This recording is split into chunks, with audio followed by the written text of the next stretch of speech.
Visibility by Miss Ashley Joy. My name is Sandila Thachwayo, and I'm the VP of Professional Development and Mentoring. And before I introduce our speaker, I'd just like to remind the BPI Mentoring Program participants that we're going to follow the webinar with a brief check-in, so please do stay on the Zoom following the Q&A. And for those of you that are not yet members, please visit IABPIA to join. I'll put the link in the chat in just a moment. Do not worry, we're gonna make sure that we get everybody offline in time to watch tonight's debate as well. So just quickly, some housekeeping items. Please remain on mute throughout Ashley's talk. Feel free to put questions in the chat for the discussion afterwards.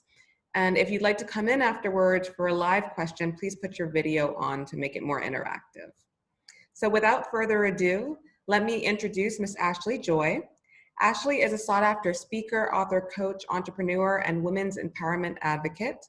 As a nonprofit and communications professional, she helps organizations get clear on their message to the world and facilitates workshops within the corporate, nonprofit, education, and faith-based sectors. Ashley focuses her training on crisis communications, media interview training, leadership communications, and executive presence, something everybody at any stage of their professional life can always use some fine-tuning on.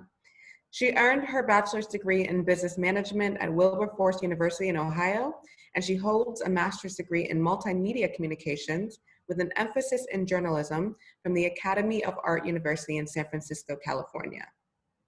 She currently resides in Birmingham, Alabama with her husband and daughter. She's also an author of 2 books, She Laughs, a devotional, and Dreams of Joy, Encountering an Unfailing God and His Unfailing Love. So both of these can be purchased on Amazon.com. And my understanding is that a 3rd book is imminent, and we can ask her about that in the Q&A. So attendees, please join me in welcoming Miss Ashley Joy. Hello, guys. Thank you so much. It's such an honor to be with you guys tonight. And let me share my screen and get this guy up right here. There. Do you guys see it? Perfect. Yes, good. It's such an honor to be with you all tonight. Again, my name is Ashley Joy, and I am here to share with you and discuss increasing your visibility, tips for creating an unforgettable presence. Sindele did a phenomenal job, so I'm just going to run through this right quick. But I am a wife to Michael and a mother to a very ambitious little girl named Artist Joy, who is 2 years old. I'm a women's empowerment advocate. I am a crisis management and public relations consultant.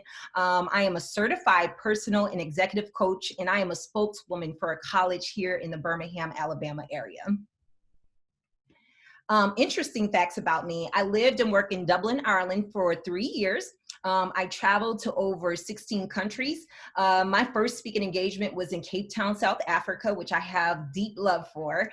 I facilitated a girls empowerment summit in Cotonou, Benin, West Africa. I self-published 2 books by the age of 27. I lived in 7 states, and in 27, I was featured in Ebony Magazine's Black Women to Know in PR, tech, and digital media.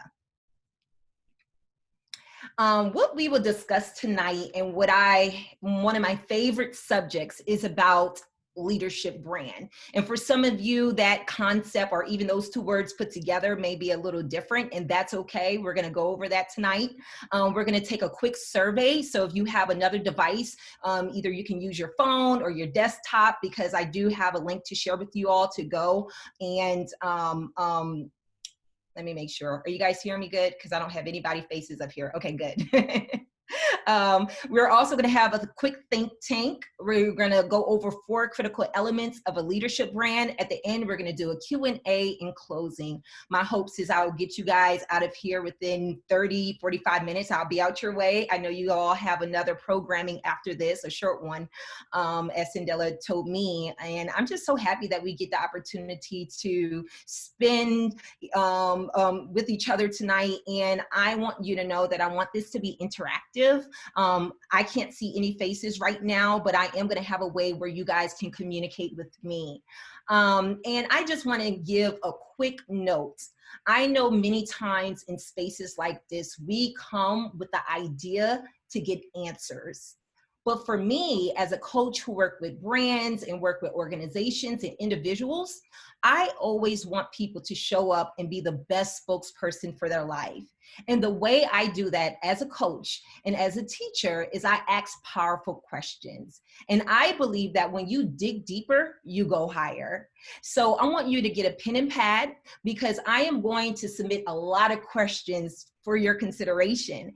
And these are questions you may not be able to answer right now, but as you go through the week and maybe months and even years from now, these questions will forever linger in your mind and your heart, and you'll be able to answer that. Because I will tell you this, I can't answer the questions for you.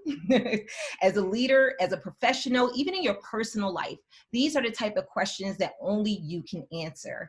I study positive psychology, and it's the study of how people show up and live a more meaningful life. And I have come to realize, even with my clients every single day, that sometimes they need someone to ask the right question. And that's what I want to do tonight. I want to ask powerful questions in order to shift you in the right direction where you can become a greater leader who have an unforgettable presence. Is that okay? Good. So what is a leadership brand? That's the question. What is a leadership brand? So a leadership brand conveys your identity and distinctiveness as a leader. It communicates the value you offer. And I always like to emphasize that part right there, because a leadership brand emphasizes the value you offer. But in order to communicate the value you offer, you have to understand and get clear on what your values are, right? But for the sake of what we're talking about tonight, I want to focus on how it provokes emotion and thought. It provokes emotion and thought. Again, our focus question for tonight is how to provoke emotional thought and reaction with my brand leadership, with my leadership brand. How can I, as an individual, provoke emotional thought and reaction with my leadership brand? In both your professional and personal life, but for the sake of us being gathered, knowing that it's an organization in international affairs, we're going to say in your professional life, how to provoke emotional thought and reaction with your leadership brand. First, I want us to take a look at some of the brands we know and some of the people that we love. And I just want us to get interactive for a minute, because I want you to let me know, as you look at these brands and you look at these people, what type of emotional thought and reaction it gets from you. So what I'm going to do is I'm going to press this right here, and I'm going to start a session, and I want you to go to canva.live, and I want you to enter this code right here. I'll give you a minute. You can either go to another device, or you can go over to open up a new tab if you're on your computer, but go to canva.live and enter this code that you see at the top, 324-159. And what it will do is you can start interacting with me on the side right here. But what kind of emotional reaction does these brands provoke for you? And I'll give you guys a minute to get there. What kind of emotional reaction does these brands provoke for you? Warm memories. I like that. So let's go over. So what about Apple? What kind of emotional reaction does Apple give you? When you think about Apple's brand and who they are, what kind of emotional reaction happens for you? Professional. I think of things like sleek, innovative, absolutely, very innovative, creative, cutting edge. I love that. Innovation. I love that. Yes. Good. Collaborative, efficiency. Yes. How about Starbucks? Guys, I'm fasting from Starbucks. Okay. No more $10 a day from me. Expensive. Yes. Networking. Okay. Trendy. Absolutely. How about Facebook? And I know we've been through a lot with Facebook. Dominating. Hearings, family, absolutely. Privacy issues, okay. How about Coca-Cola? Let's go with Coca-Cola. With this Coca-Cola, what kind of emotional reaction does Coca-Cola get from you? Facebook, overwhelming, yes. Sugar, temptation, warm, sugar, yes, absolutely. Capitalism, beach, vacation. Okay, let's do one more. How about McDonald's? What type of emotional reaction and thought comes to mind when you think about McDonald's? Fattening, comfort, salt, yes. Bad for you, the fries, I'm telling you. Good, affordable, absolutely. So this is what we think about when we discuss brands. This is the type of emotional thought and reaction that brands tend to carve out when they want to influence, when they want to impact, and when they want to have significance. So now I want us to think about some of the people that we know. How about Beyonce Knows? What type of emotional reaction and thought comes to mind when you think about Beyonce Knows and Chris Rock? Powerful for Beyonce. Diva. Absolutely. Anything else? Business, powerhouse, happiness. How about Chris Rock? What comes to mind when you think about Chris Rock? Comedy, goofy, funny, laughter, good, good. Raw, Chris fun. Yeah, he is. Funny with the hint, the truth. Okay, let's go to the next two. What about Kim Kardashian? Kardashian, I should say. Kim, messy. What else comes to mind when you guys think about trashy, not overrated? Okay. Okay. Fraudulent. Wow. Okay. How about smart branding? Hey, smart branding. Smart business, pornography. How about Nelson Mandela? Somebody say hell no. What about Nelson Mandela? Empowered, hero. The best. Okay. Fearless for Nelson Mandela. Inspiring. All right. How about Malala? What comes to mind when you all think of her? She is a Pakistani women's empowerment and advocate, hero, brave, amazing, yes, resilient, fearless. Good, good, good. Brave. What comes to mind when you think about Jeff? Can somebody type billionaire in the comments for me? Monopoly, money. Can someone else type shopping? Amazon. Gosh, yes, yes. Thank you guys for being engaged in this process. Amazon Prime, that's what I think as well. Amazon Prime, absolutely. So do you guys see how we went from brands and you all were able to identify certain words and descriptors with brands to people? And we were able to make react the same way, have a reaction and thought, even when it came to people. So that's what leadership brand is. No matter if it's people, no matter if it's individuals or an organization, they all provoke emotion and thought. They all provoke emotion and thought. So I want you to do me a favor. I want you to do a quick survey. And I want you to tell me, where are you in the building phase of your leadership brand? And let's go to the survey right quick. I'm gonna pull it up. Where are you in the building phase of your leadership brand? You can say, I'm at the beginning stages of clarifying my leadership brand. You can say, I am mid-level with my leadership brand. I have a bit of a reputation, but still can use tools and tips to articulate clearly and concisely.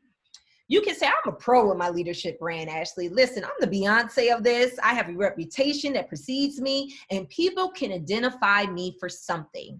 So again, if you guys go, if you guys go to pollev.com/AshleyJoy747, I would like to get your thoughts on that.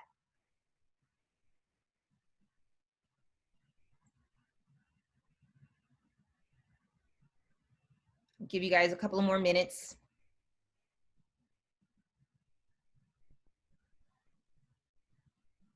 You can text Ashley Joy 747 to 22333. Okay. Okay, we're closing in some gaps over here, which is good.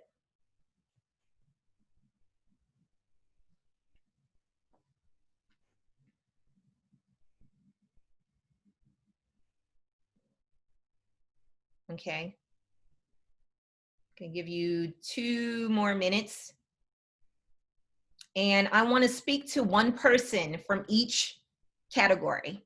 I want to speak to someone who's at the beginning stages of clarifying their leadership brand, and they can talk to me about that. What does it look like to them? I want to speak to someone who is at mid-level, and I want to speak to the pro. I want to speak to the Beyonce in here. I want to speak to them and let me know, why do you feel that you are pro with your leadership brand, and what has your significance brought to different spaces? All right, so we have 59, 24%, and 18%. Okay, let me exit out of here. Let's see. Who can I speak to quickly who's at the beginning stages of their leadership brand? Who can hop on and let me hear your voice?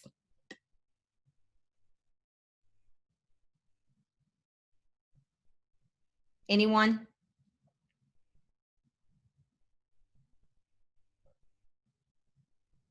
And I just want you to, answer, why do you feel that you are at the beginning stages, or what is the biggest insecurity you have about your leadership brand? Any volunteers?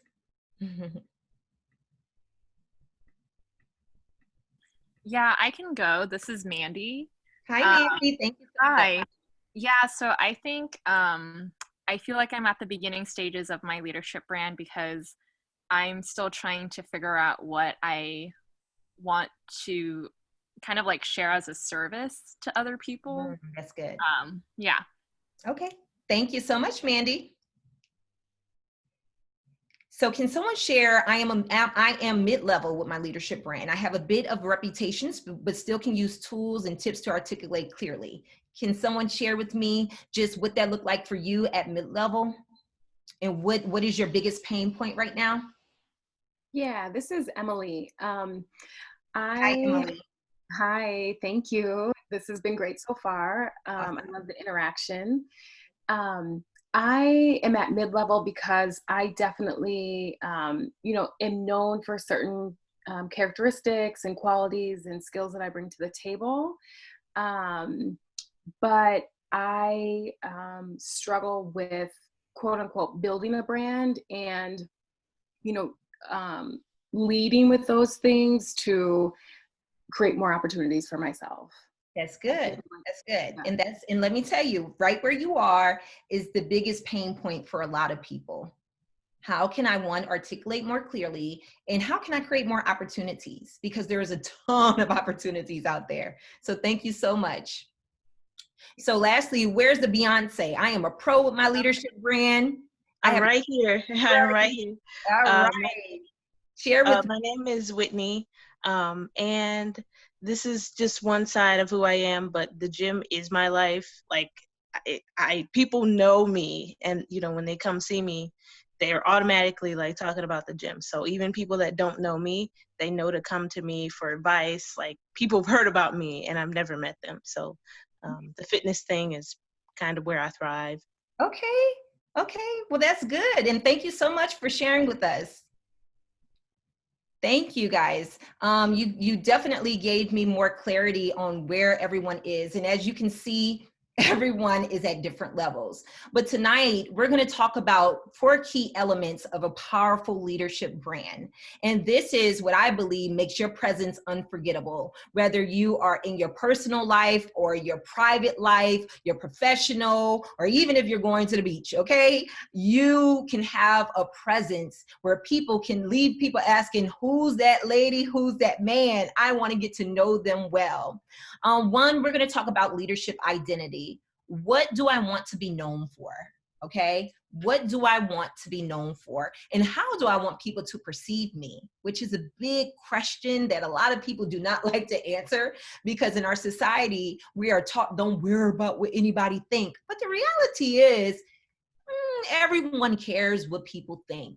And it doesn't have to overtake you. It doesn't have to run your life, but it most definitely, you can be aware of how you want to be perceived. I always tell people I did not always know what I wanted to do, but I always knew what kind of woman I wanted to be. And as well as being a mother now, I know what kind of woman I want to be for my daughter. I know what I want to model for her and for her to look at as she's growing up. 2, we're going to talk about leadership mission. How do you articulate your values and who you are, and how do you define success?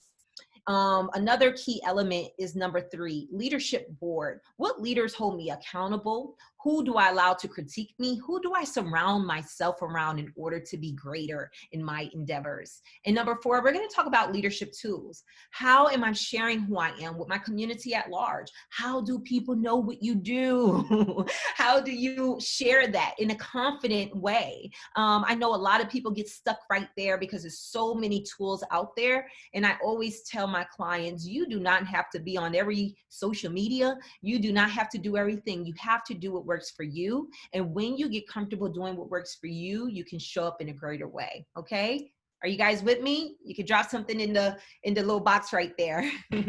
We're still on canva.live. Enter the code 324159. All right. So 1, leadership identity. This is the most critical phase in building your leadership brand, your identity. Who are you? Who are you at the core? Who are you? What do you want to be known for? And this element speaks to how you want to show up in your professional life. It speaks to how you want to serve, how you want to impact, what type of significance you want to have in those spaces. Who are you? And it's a daunting question. What do I want to be known for? What legacy I want to live?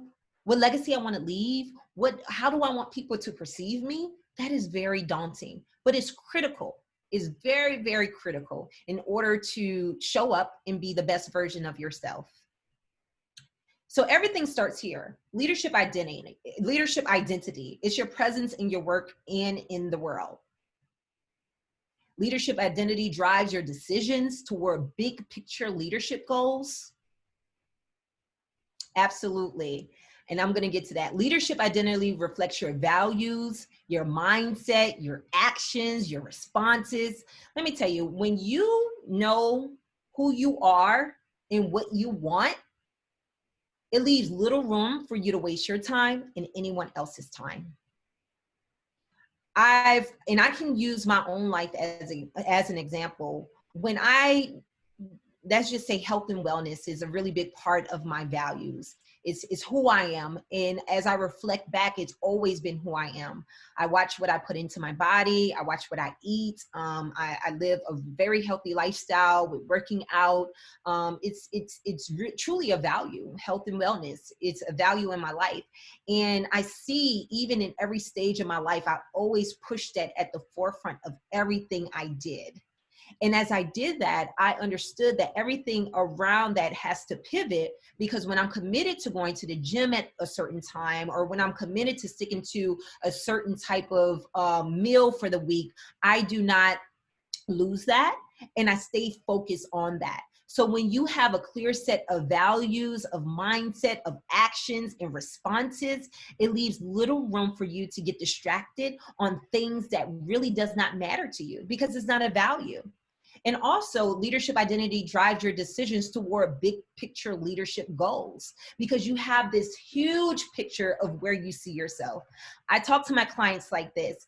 Everyone unknowingly is trying to get from point A, where they are currently, to point B, the person, the man, the woman they want to be, right? We all are trying to figure out the in-between, who we are right now to point C, the man, the woman you want to be. We move from point to point. And what's the messy part is the in-between, the point A and the point C. We got that in-between space that sometimes cause a lot of disruption, a lot of mental chaos, a lot of fear. And that's what we're trying to figure out as leaders. How do we get to where we are to where we want to be? So everything starts here. Leadership identity, again, is your presence in your work and in the world. Leadership identity drives your decisions towards big picture leadership. And leadership identity reflects your values, your mindset, your actions and responses. And yes, can your brand evolve as you figure out what it is? Absolutely. Absolutely. Your values evolved, your mindset evolved, your actions evolved. The Ashley who wrote those 2 books at 27, now as a 34-year-old woman, married woman, child, well-traveled, well-read, I'm a whole new human being. I have to be because of my experiences. So I evolve. You will constantly evolve. So what words best describes who I am? So to get started on your leadership brand, I want you to think about what words best describe who you are. Are you strategic? Are you collaborative? Are you a problem solver? Are you deliberate? Are you creative? Are you independent? Do you pay attention to detail? Are you strategic? All of these words. And I want you guys to drop some words. Just drop one word that best describe who you are, because it's these little descriptors that gives you more clarity on how you want to be perceived and how you want to show up. Anytime I work with clients and we're getting started on their brand, the first thing I ask is, what best describe who you are? What best describe who you are? So again, go to canva.live and enter that code right there, because I want to talk to you about that for a minute and just reflect on one word that best reflect who you are. You guys are with me? Yes, yes.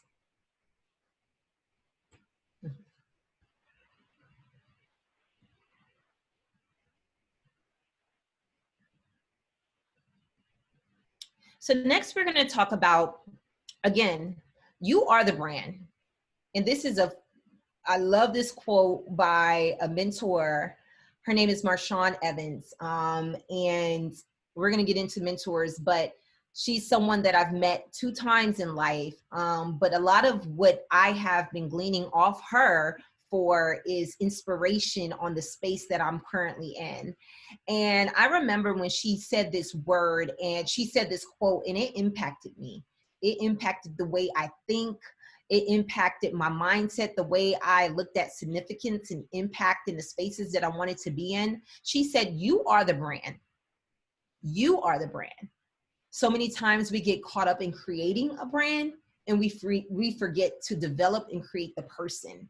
When you develop the person, the brand will come. You are the brand. And that's why I tell you to start with those small descriptors. Start with those small words that describe who you are. And then once you do that, we'll get into more. But once you do that, you will get a greater, you'll have a greater clarity. You'll have clarity on how you want to show up. But first, by understanding who am I and how I want to be perceived. You guys got that? Okay, I see a couple of faces. And please feel free to drop some questions in this chat. I can't see the other chat. Leadership mission. How do you articulate your values, who you are, and how you define success? Leadership mission.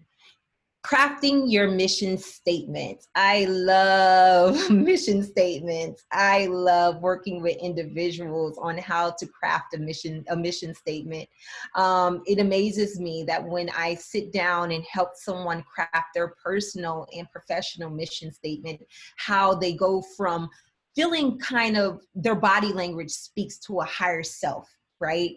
They sit up and they get confident. And then I go tell them, go share that with people, share that with your family, share that with your friends, share that with your boss, really get excited about what you wish to do. So crafting your mission statement. Your mission statement is what you want to be known for, plus your desired results that equals your mission. What you want to be known for, your desired results that equals your mission.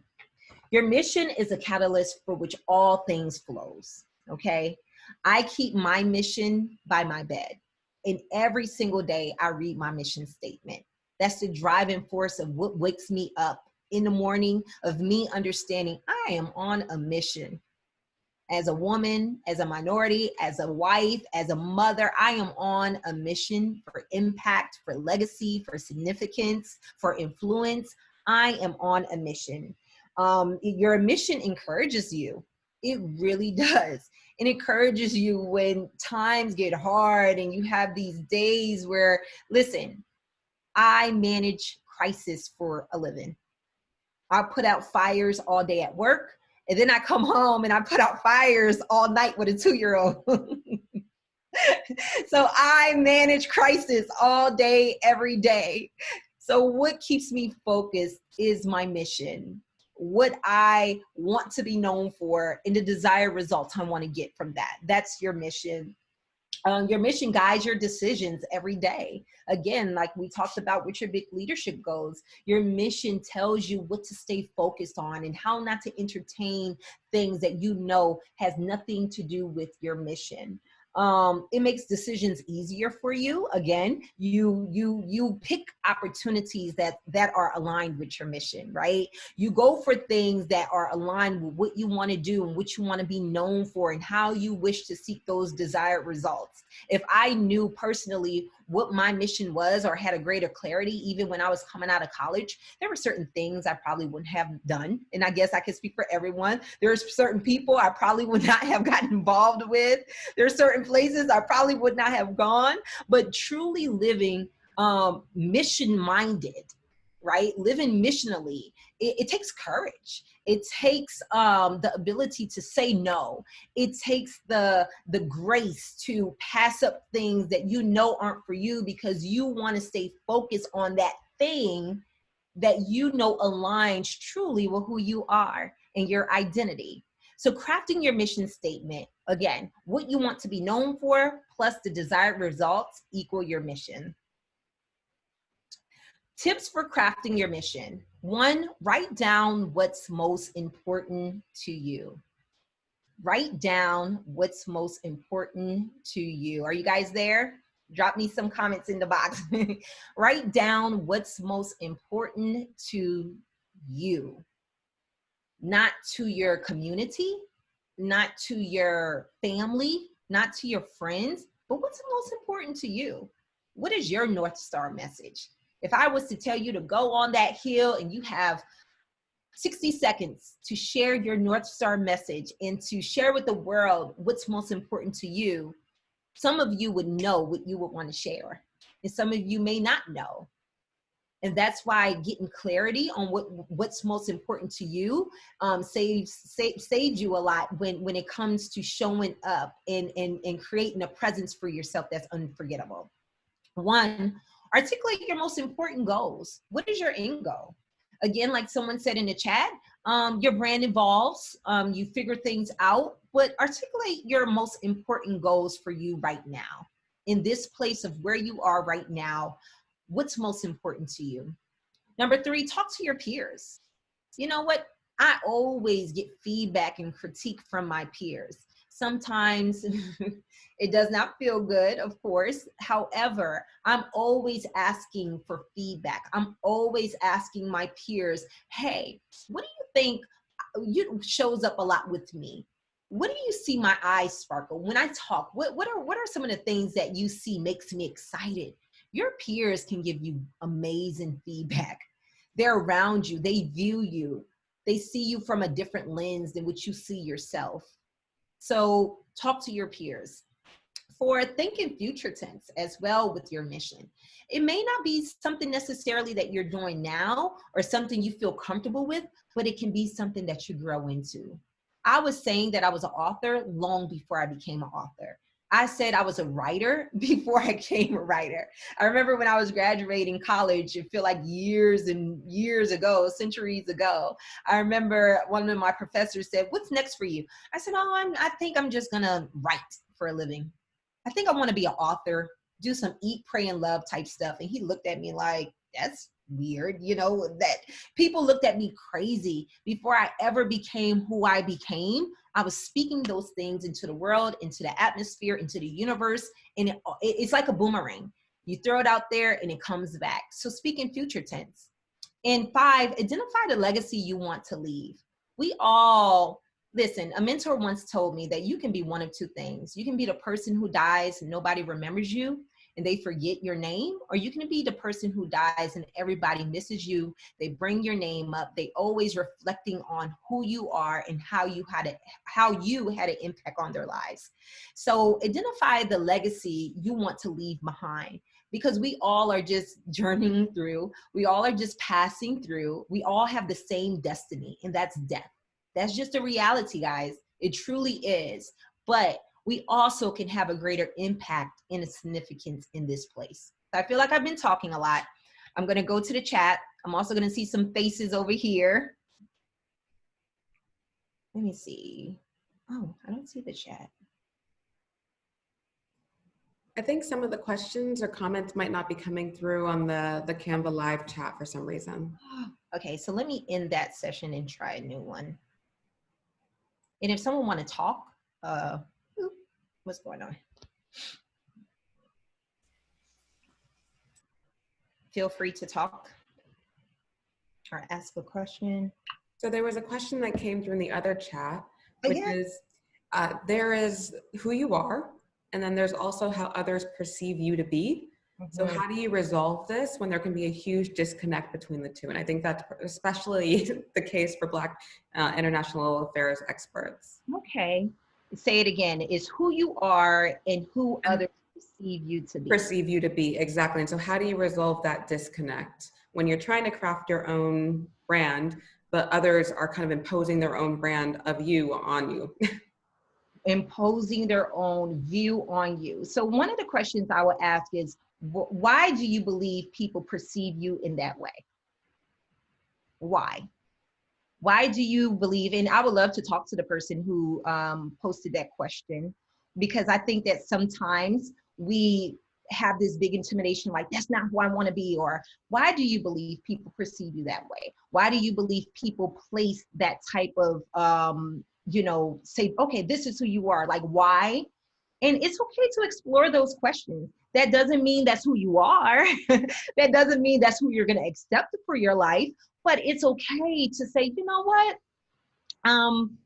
Okay, let me take this in. Let me see why this person perceived me this way, or take it in and evaluate it and see if it's true for my life. And then when it's not true for your life and you don't want to be that person, or you don't want to show up in that way, then you can say, no, this is my identity. Because let me tell you something. If you do not clearly articulate who you are, what you want, and how you want to show up in this world, then this world is waiting to put labels on you.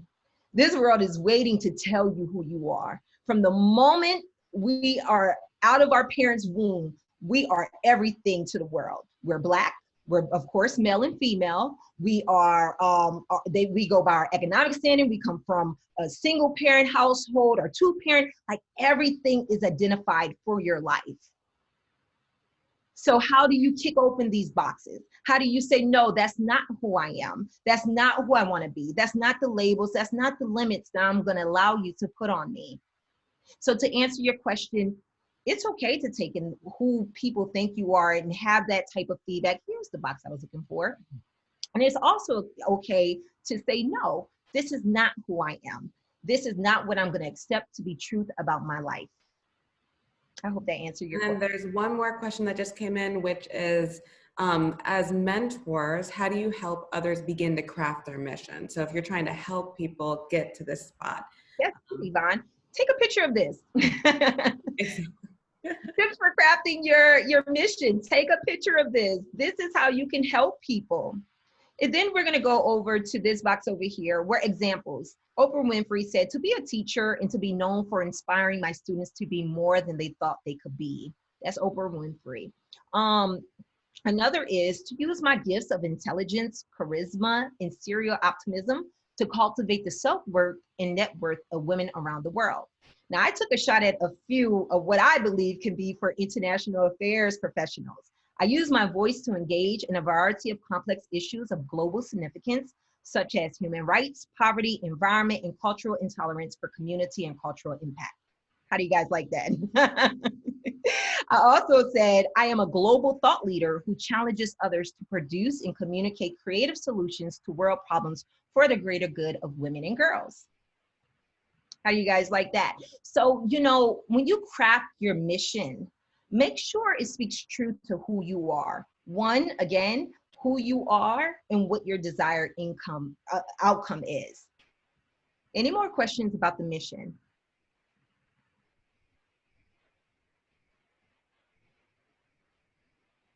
Let me see, a question popped up. Oh, I think they were talking to somebody. Okay. So, leadership board. This is my favorite. Who is my personal board of directors? So when we think about board of directors, of course, every organization have one. They either have a board of directors, executive board, board of trustees, however you want to word it.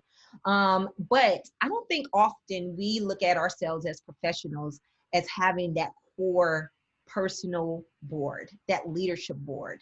And let me tell you who that should include. Your leadership board should include a sponsor, someone who can advocate for you when you are not in the room, who can refer and recommend as well as speak well of your professional work, a sponsor. But I also want to challenge you, because many times when we look at someone who can sponsor us, we look at the CEO, we look at the manager, we look at the supervisor, we look at people who can do more for us than we can do for them. Very seldom do we look at the gatekeepers, and the gatekeepers are the best sponsors. And these gatekeepers are often overlooked, but they are the ones who spend the most time with the people at the top. And that is the secretaries, that is the drivers, the chauffeurs, that is the janitors, that is the security guards. They can be sponsors too. Let me tell you a quick story, and I promise it's not going to be long. So in my life and in my job, I often go to pitch meetings with CEOs and managers, and I always make friends with the secretary. Why? Because they're the gatekeepers. They're the sponsors. They know a lot. They can't tell you everything, but they know a lot. And I remember when I went to a pitch meeting, and her name is Sue. And I remember I came in there and I started talking to Sue, and I saw she had a little girl who was holding a softball. And she started talking about her daughter. I told her that I'm a new mom to a little girl. This was her third daughter. So she's telling me all these different things about her daughter. So she was like, you know, we have a game today. I was like, oh, good luck on your game. And I met her boss, her CEO, and we had a meeting. And he said, well, I'll get back to you in a week. I said, okay, that's fine. I made my way out. A week passed, I heard nothing. A week and a half passed, I heard nothing. So I called. I said, hey, Sue, this is Ashley Sutton. How are you? And we started talking. I was like, hey, how's your daughter doing? How was the game? Did she win? She's like, yeah, we won. And she's just telling me all of these amazing things about her daughter. I was like, listen, Sue, Jim told me that he was going to call me within a week. It's been a week and a half. I haven't heard from him. You know what Sue said? Ashley, I'm going to make sure he call you before the day's out. She became a sponsor in that moment. Not because she fully know me, she didn't know me, but because of the respect I showed her in her position. I could have called and she could have said, okay, he'll get to this when he gets to this. Before the day was out, Jim gave me a phone call. In that moment, I realized the influence that Sue had, not only in the office, but to her boss, Jim. I didn't know what she did to get him to call me back. But within a time frame of 4 hours before the day was out, he called. She was my sponsor. So as you look for your sponsors and you look for people, yes, you can choose the CEO. You can choose the person who have impact. You can choose the person who have the contacts. You can choose the person who can get you in the room, but also choose the person who you think can't do anything for you, because those are the people who have the biggest impact in their space. They have the biggest and the greatest impact in the office managers, okay? The secretaries, the drivers who spend immense amount of time with the CEO to get them from point A to point B. Those are the people you talk to. And of course, we treat the same respect to the manager as we do the janitor. But I wanted to submit that to your consideration, because many times when we see sponsor, again, we see the people who can do the most for us, but not the people who are the gatekeepers. So sponsor, and I'll also add the gatekeepers. 2, find you a mentor. Find you someone who is steps ahead of you, who can help guide you in your professional endeavors. Now, there is a new concept where a lot of people feel that as a mentee, you should be able to do something for your mentor, that there should be an equal exchange. I'm from the old school, okay? I come from people who invested in me, and I didn't have anything to give. I didn't have anything to invest back. However, I do believe that if you do find a mentor who is in your industry, be available to do things that can take time off of their plate. If you want to say, hey, I just want to shadow you for today. And listen, I can do whatever. I can be your administrative assistant. Or, hey, Ashley, I know a young lady say, hey, I would love to meet you, but listen, I know that you are a working mom. Maybe I can meet you for dinner and I'll pay. So find a mentor who can be a part of your leadership board, but also add value to that mentor. A mentee, someone who is steps behind you, who can sharpen you, and you can pour all of your knowledge into. A lot of times when we think about mentees, we're like, okay, well, I'm pouring my knowledge into them, but my mentees keep me sharp. I mean, they whether it's professionally or personally, they share with me new music that I probably would never hear if it wasn't for them. They're young, they're energetic. They share with me articles in our industry that I probably would never read if it wasn't for them, because they have this hunger and this energy. So find you a mentee and become a mentor. Find a trusted colleague, someone you can share your professional frustrations with, and who also can keep you focused on your goals. I have a trusted colleague in my workspace, and he is, one of my greatest friends, because he's able to give me feedback and critique where it hurts. So find that trusted colleague and make sure that they are also a part of your leadership board. Find you a non-industry friend, someone that you can share your professional tips with and share about your industry, and they can do the same. It keeps you balanced, but it also keeps your ears open to other industries you may be interested in later on. Bonus, find you a therapist. Find a clinical therapist who can help you balance and maintain the stressors in your life and job. I've had a therapist for a long time, but for a lot of my clients, I've seen the biggest difference in their lives ever since they have found someone who can clinically help them navigate the stressors in their life. And as you know, as working professionals, this year has been so hard on so many levels. And being able to process these thoughts with someone who is paid, or a paid someone, but also they're confidential, who you can share some of your hardest things with, that is a blessing. So I would say everyone needs therapy. Quote me on that if you want, because I will say it on the mountaintop. Everyone needs therapy. It may not be for the things you think you need it for, but it can be for something else. I was going through a very hard time in my life, and therapy has always been. And for a bonus, find you an executive coach. I am a coach that get coached, but I've also seen how executive coaches can help you go to the next level in your professional career. For me, as I work with my clients about their crafting their mission statement, as I work with them in showing up as a greater leader and having greater significance, I see how they go from that point A to that point C with consistency, and them coming back and them having this greater energy and new level that they go to in their elevation in their professional career. It amazes me every time. So a therapist, an executive coach, a mentor, a sponsor, a mentee, a trusted colleague, a non-industry friend, that completes your executive leadership board. Get those people, make sure you can identify them. Even if you go down the list and you have a name of each person by these names, please take a picture of this. A sponsor, find that person, know that person. A mentor, find that person, know that person. Mentee, you can identify each person in this list. How are we looking on time, Sabila? Okay, let me. Yeah, we've got about 10 minutes left. Okay, good. I thought I saw some questions, but we can just wait to the end because we're nearing the end. Yeah, I think that's great. Okay, good. Leadership tools. How are you telling your story and sharing your expertise?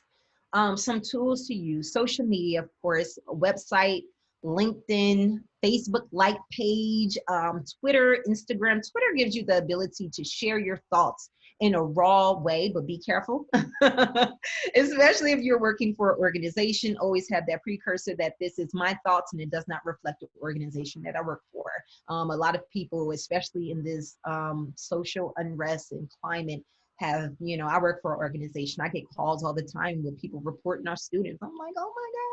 And I had to create some policies around what they do online, because you can get comfortable. And especially if you're getting comfortable and you're putting out there, and I work for this organization. So be careful on all social media sites, but especially on places like Twitter, Instagram, Facebook like page, LinkedIn. What I love about LinkedIn is that you can share with other professionals in your industry, but as well as share the mission and being able to share articles. This is powerful, y'all. Catch this.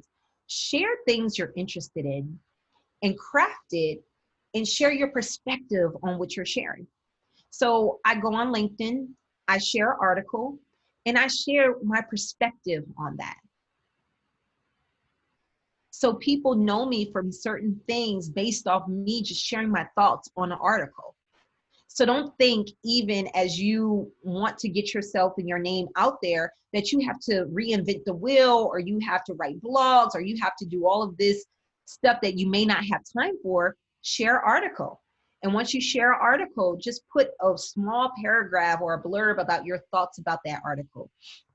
Join professional organizations where you can get connected to people in your industry, as well as join organizations where you can work on your skills.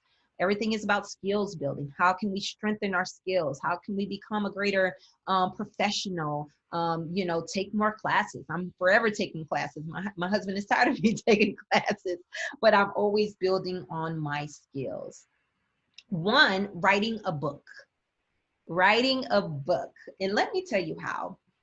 If you really want to position yourself as an expert in your field, write a book, a how-to. Doesn't have to be long. It can be 5 chapters. You can self-publish on Amazon. You can do everything yourself. It does not have to be hard. But I'll tell you this, that books are becoming the new card. Books are becoming I can't even say it anymore because I don't know. I don't even use professional cards anymore. Books are becoming the new business card, I should say. When you introduce yourself and you go into these professional spaces and you're like, yeah, I wrote a how-to book on whatever it is that interests you, people pay attention. People pay attention, and it will sit you in seats you have no idea.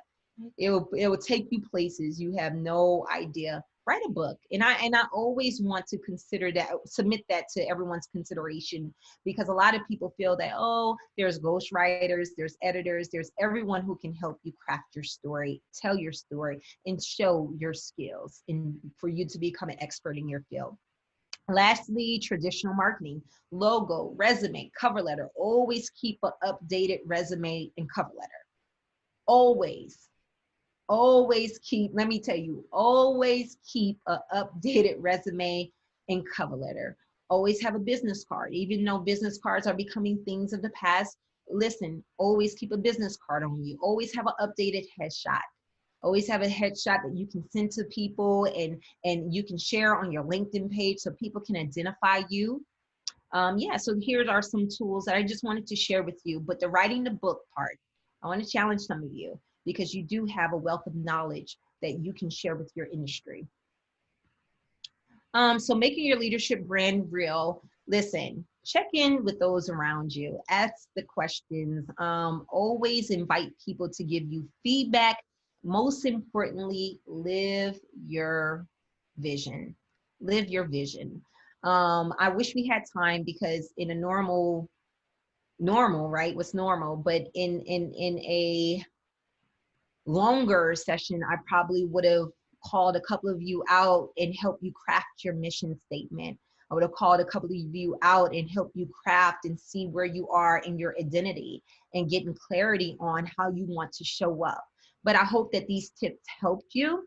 I hope that you can live the vision that you see in your mind. And I want you to know that it's not too late to get started. In fact, you can start today. There's a lot of questions that I submitted, powerful questions, I hope, to your consideration. And I hope that you would take those questions in and use them. You can connect with me on Facebook, Ashley Joy Sutton, on Twitter, Ashley Joy Speaks, and on Instagram, Ashley Joy Speaks. So I will open up the floor. Cedilla, I don't know how you want to do this, but I am open to answer a few questions. Fantastic. Yeah, we'll take 2 or 3 questions. Thank you so much for that. You'll see from the chat that there's just been an explosion of appreciation from people. So let's see, I'm gonna actually ask people to come in so that we can see your faces. You can introduce yourself to Ashley. So I think we answered Tanya's question as well as Yvonne's question. David, can you come in and ask your question about life missions and the length of them? Yeah, so my name is David Hughes. I'm actually the president and CEO of Global World Solutions.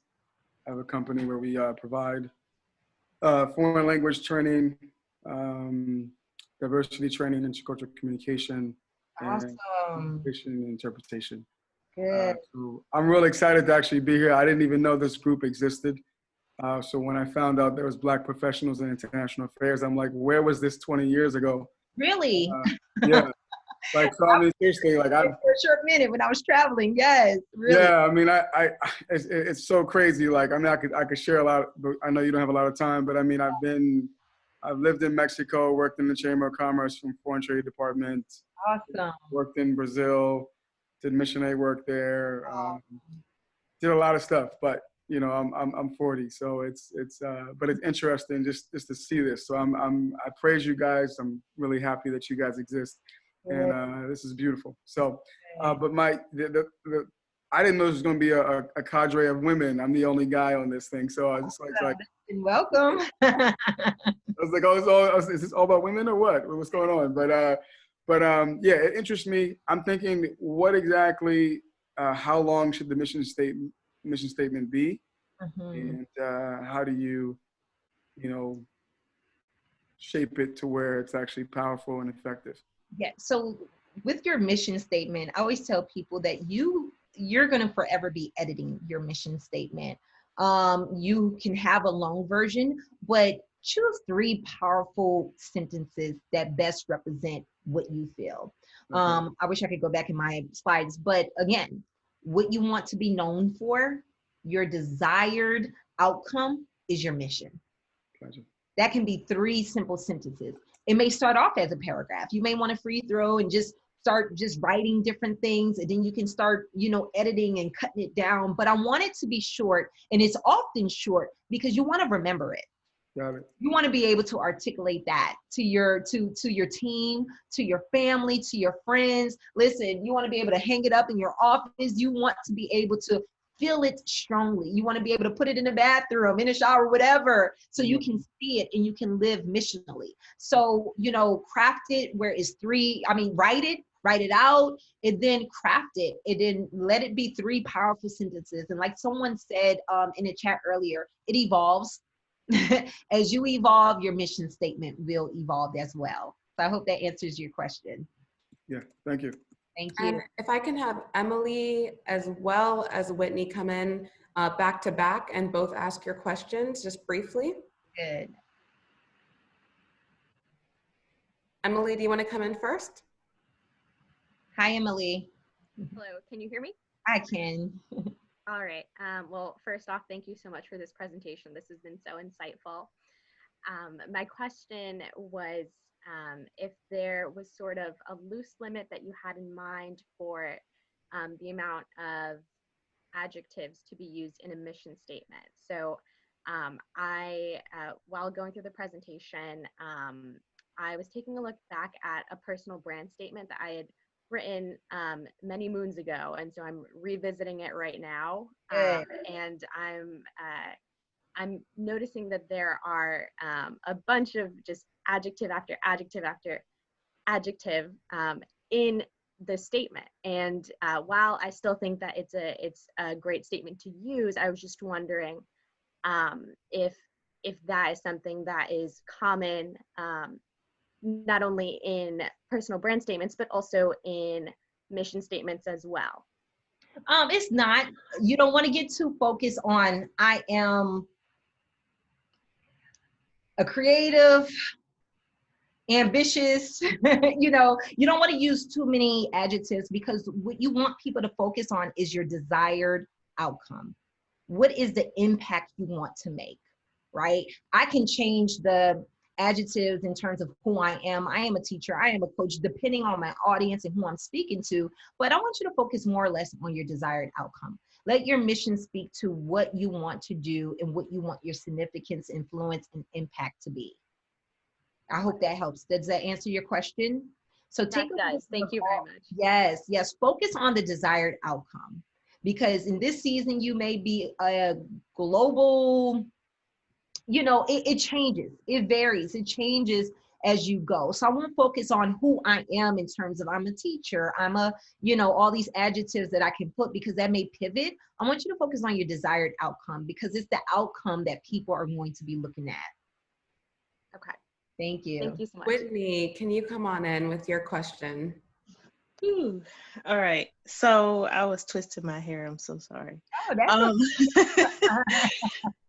So my question was, I have someone that I wanted to be my mentor, and I wanted to know how I should go about asking, because I did ask her, and then she made me write a proposal, and then she never got back to me. So I don't know how to ask. Maybe I went about it the wrong way. How do you suggest? So what is it about this mentor that draws you to him or her? What is it that you like about him or her that makes you want them to be your mentor? Because I'll always say this, so many times we look at the mentor relationship as them being someone who can impact us, but in turn we can impact them as well, right?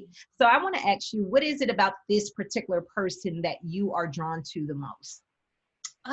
Well, this was still kind of early in my job search, because I've been looking so hard for something in international relations, and I like that she had so much going on. It felt like, to me, she was someone who was like powerful and well-rounded, and, you know, managing so many projects, and I admired that a lot.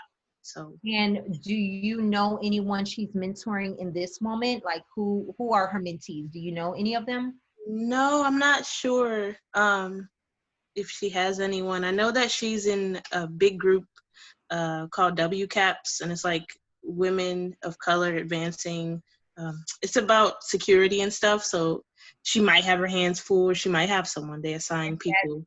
Yes, so that's the next thing I was going to go to. So many times we look for that person who describes just exactly what you said, right? The person who has a lot going on, the person who's in several different projects.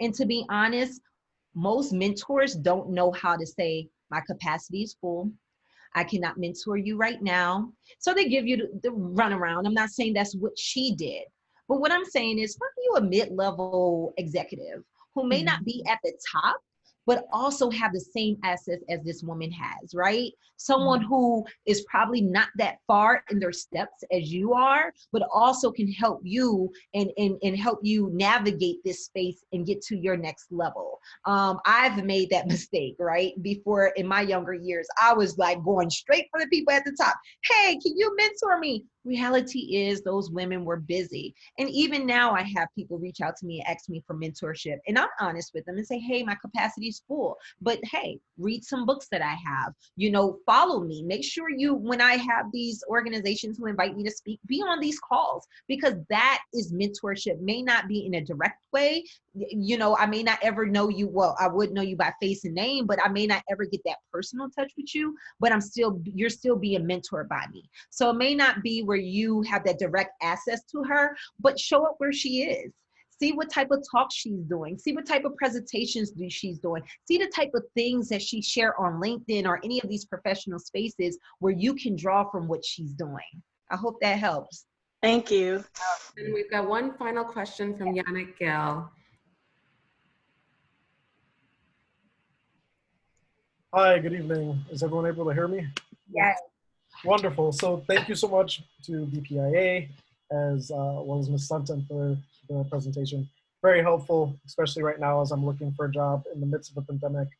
So my question is around having things ready, specifically when it comes to a cover letter. I have a habit of tailoring each and every cover letter to the specific position. And I also do this with my resumes. While it's easier to have a resume for an advocacy position versus a legal position, having a tailored cover letter doesn't seem as intuitive. So I wanted to hear a little bit more about how that's something that I could prepare, and a little bit about my background. I'm a recent law school graduate with a focus in international human rights, if that provides any context. Yes. So what is your question on how you can have a cover letter and a resume ready, but not as tailored to certain jobs? Is that your question? Exactly. Okay, good. And let me tell you something. I made the mistake of always taking cover letters, and I'm like, tailoring it for every single position. That's exhausting. You do want to get you a cover letter that speaks volumes to your value. What value do you bring to an organization? What is your experience? What is your background? How many years have you been doing what you're doing? Right now, the biggest thing organizations and people want to know, how can you add value to what we're doing? Especially when they are going through thousands and thousands of resumes and everybody's talking about where they work. No. How can you add value to this organization? We're looking for value. We're looking for how can you come into this space and make impact, significance? How can you drive stakeholders and customers? How can you bring value? So I will focus my cover letter speaking more to the value that I can offer your organization. And when you do that, you will never have to pivot and change it for each organization, unless you just want to directly put the person's correct name and spelling on the cover letter. So I hope that helps. But yes, just speak to your value, man. What do you offer? What can you offer? Why should they choose you? That's what organizations want to know today. Trust me, I sit in rooms with people and we're looking at resumes and it's just the same. Nothing stands out today because everybody wants to talk about where they worked. They want to know where you work, but they really don't want to know about that. They want to know how you can add value to them. Thank you. Fantastic. Thank you very, very much. So Ashley, if you could actually unshare your screen. Okay. And then I'm going to ask everybody to come on, either just unmute yourself or bring your video on. And I'd like to give Ashley a round of applause for being with us this evening. So in Thank 3, 2, 1. Thank you. Thank you, Ashley. We really appreciate it. She's given us her information. So if you weren't able to ask a question, please be in touch with her. And thank you so much. Yes, thank you guys. I appreciate it. And you guys have a wonderful night. And I appreciate you again for allowing me to share in your space. And I'm sorry if I couldn't answer any questions. So my email is info@ashleyjoyspeaks.com. And that's info@ashleyjoyspeaks.com. And I look forward to speaking with each of you. So please feel free to send me a question. Excellent. Thank you. So Bye. Bye. Have a good evening. So without further ado, we're going to shift to the second half of our programming, which is going to be for the BPIA mentoring participants. So if everybody else could please sign off at this point, we're going to shift really quickly. But thank you very, very much for joining us, and we'll be in touch. Bye. Okay, so we should be down just to the mentoring program participants. It's really nice to see everybody again.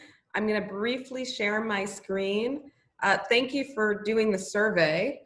So everyone can see my screen, correct? Let's do share. There we go. You should be able to see my screen now. Thumbs up. Perfect. Okay, so we're going to jump right in. I'm going to go over the survey results, and then we're going to have a quick breakout, just 6 minutes, come back together for a plenary, and then we're off to see Kamala. Alrighty, so in terms of the results, they were quite telling. So in terms of I've had consistent contact with my mentor or mentee, 67% either agree or strongly agree. So that's good. Second question, we have set goals with broad timelines in mind to achieve them. So there we're at 61%, and about 3 months in, we hope that that would be a little bit higher. So we'll come back to that in a moment. I feel like we're making progress in achieving the goals that we set out to achieve. So this one's pretty low in terms of the combined agree and strongly agree. That's at 39%. So that's going to be a focus of the breakout session, is what's impeding that kind of progress. This is a strong mentor-mentee match. There we're at 56%. So pretty good. And this was for mentees only. It was saying, my mentor offers useful advice and perspectives. And there were 80% in terms of agreement and strong agree. So very, very strong there. On, my mentor leverages his or her network to help aid my progress. There we're at 40%. So another area to focus on in this quick breakout that we're gonna do. So for mentees, you'll wanna say, okay, these are the types of people that I feel like my mentor probably knows that I'd like to be in contact with. And on the mentor side, if you can brainstorm around how to bring your network in to help out your mentees. Now shifting to the mentor's responses. Mentors saying, my mentee is proactive in reaching out for guidance and specific about their needs. There we're at 75%. So the mentees are doing an excellent job in terms of maintaining the relationships and keeping progress going. And then the second mentor question, I feel that I have the necessary background and skill set to answer my mentees' questions. There we're at 78% for agree and strongly agree. So very strong results on the mentor side in terms of feeling fit and confident also in providing advice.